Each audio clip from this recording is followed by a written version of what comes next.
Assalamualaikum warahmatullahi wabarakatuh. Perkenalkan, nama saya Amalia Tiara. Saya mahasiswi UIN Sunan Gunung Jati Bandung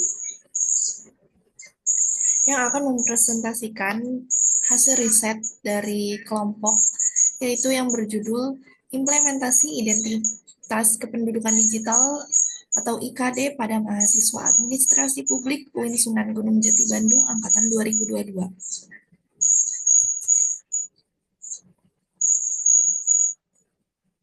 Selanjutnya ada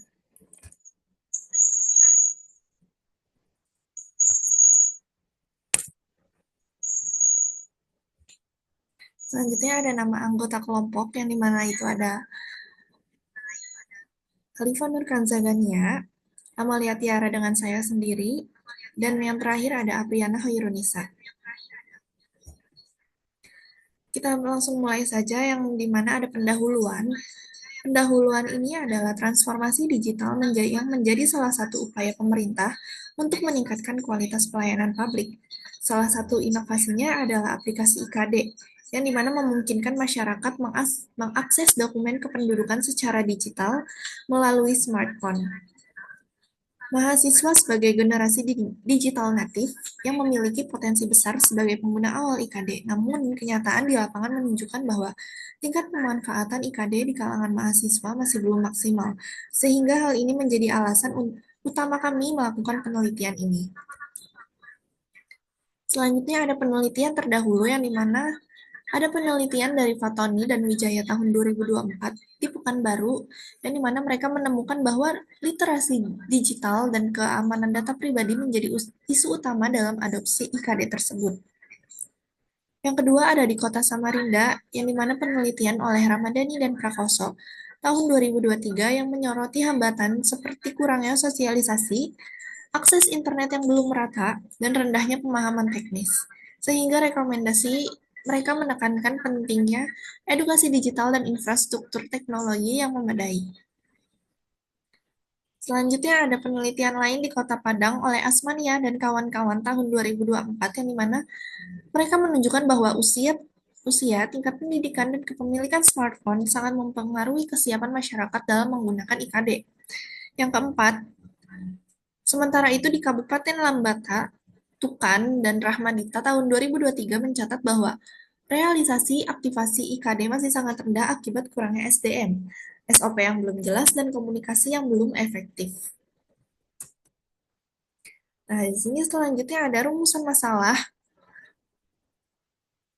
yang dimana rumusan masalah yang pertama itu ada bagaimana implementasi IKD di kalangan mahasiswa administrasi publik angkatan 2022.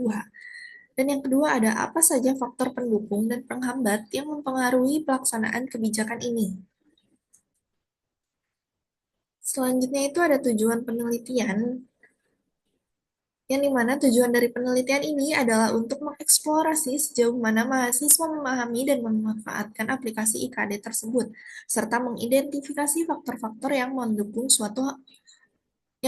atau menghambat implementasinya.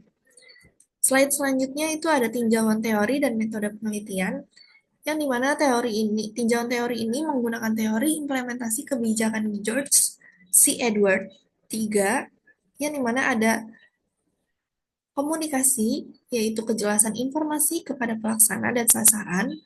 Yang kedua ada sumber daya, yang dimana ada ketersediaan teknologi, SDM-nya, dan keterampilannya. Yang ketiga ada disposisi, yang dimana ada sikap dan dukungan dari target kebijakan tersebut. Dan yang terakhir itu ada struktur birokrasi, yang dimana kesederhanaan alur dan prosedur kebijakan. Selanjutnya di sini ada metode penelitian, yang dimana penelitian ini menggunakan pendekatan kualitatif deskriptif. Peneliti ini mewawancarai beberapa mahasiswa angkatan 2022 yang telah menggunakan atau mengetahui aplikasi IKD tersebut. Data yang diperoleh dianalisis secara tematik dan dikelompokkan berdasarkan keempat komponen teori kebijakan George C. Edward III. Selanjutnya di sini ada hasil penelitian. Yang pertama itu ada komunikasi, yang dimana hasil pertama terkait komunikasi menunjukkan bahwa informasi mengenai penggunaan dan aktivasi aplikasi IKD sudah cukup jelas. Namun, beberapa mahasiswa mengeluhkan kurangnya penjelasan teknis, terutama jika terjadi halnya kendala dalam proses aktivasi, dan sehingga saran yang muncul adanya perluan media edukasi seperti video tutorial untuk memudahkan pemahaman teknis. Selanjutnya itu ada sumber daya, yang dimana secara umum mahasiswa sudah memiliki perangkat dan akses internet yang memadai. Namun, tetap ada potensi kesenjangan digital, terutama bagi mahasiswa dari daerah yang infrastrukturnya digitalnya masih terbatas. Dan ini menjadi perhatian penting agar implementasi IKD bisa menjangkau seluruh kalangan secara merata.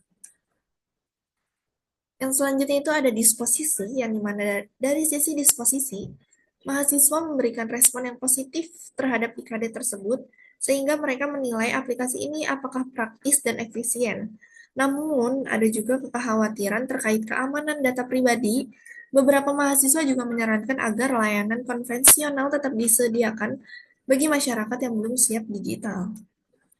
Selanjutnya itu ada struktur birokrasi, yang dimana prosedural untuk aktivasi IKD sendiri dinilai sederhana dan mudah dipahami. Namun, kendala teknis seperti kesulitan verifikasi wajah dan lupa login masih dialami. Hal ini menunjukkan perlunya perbaikan teknis dan penyederhanaan lebih lanjut dalam penggunaan aplikasi tersebut. Selanjutnya ada diskusi, yang dimana secara umum implementasi IKD ini pada mahasiswa berjalan cukup baik meskipun masih terdapat tantangan teknis dan komunikasi. Mahasiswa yang memiliki potensi sebagai pelopor digitalisasi, namun keberhasilan implementasi tersebut tetap bergantung pada komunikasi yang efektif, sehingga kesiapan infrastruktur serta perlindungan data pribadinya harus lebih diakses. Hal ini sejalan dengan berbagai studi sebelumnya yang tentang tantangan kebijakan digital di berbagai daerah.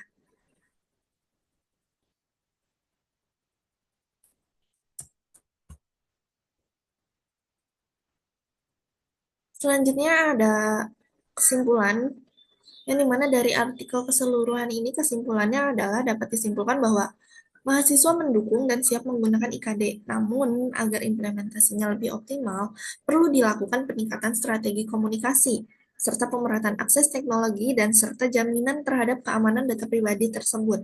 Sehingga mahasiswa bukan hanya target pengguna, tetapi juga agen perubahan dalam transformasi pelayanan publik berbasis digital tersebut. Nah, di sini ada rekomendasi dari peneliti, yang dimana kami merekomendasikan beberapa hal, yaitu yang pertama adanya perlunya sosialisasi yang interaktif melalui media digital. Yang kedua ada yang perluasan akses dan pemerataan infrastruktur digital. Yang ketiga ada penguatan sistem keamanan pribadi. Yang keempat, pentingnya bagi kampus untuk menjalin kerjasama aktif dengan Dukcapil dalam menyuarakan atau menyukseskan penerapan IKD di lingkungan mahasiswa tersebut. Sekian presentasi yang dapat saya sampaikan, kurang lebihnya mohon maaf. Wassalamualaikum warahmatullahi wabarakatuh.